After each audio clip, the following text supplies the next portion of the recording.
If you've got one of these Aquasana or VIQUA or Sterilite UV lights, they're branded under a couple different brands. Then after a while, you've got to replace the UV bulb because that countdown will start to beep at you after 365 days and you're going to need a new bulb. So I went ahead and bought one. Show you this real quick. This is from US Filter, and it is a very good quality bulb at a great price. And really it's something that I've been struggling to find these at a good price. Some of them that I got from overseas that were very inexpensive were not any good quality at all.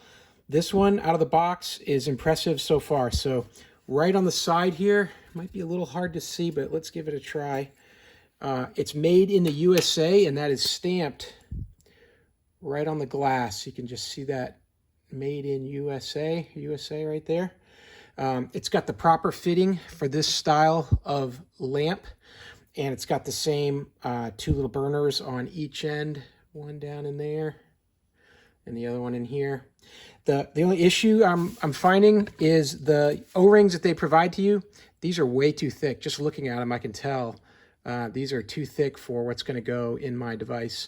So I'm probably going to reuse the other O-rings, but for a pair of bad O-rings, no problem. I want a quality light bulb that's going to last me a full year and not just be a piece of junk from the start. So made in the USA from a company called US Water Filters. Pretty good price, about half what I saw for the Aquasana branded bulb, which I don't think is made in the USA. So I'm going to go ahead and put this one in, and I definitely would recommend you give this one a try next time you have to replace your bulb. Hey, I hope this helps. Have a great day.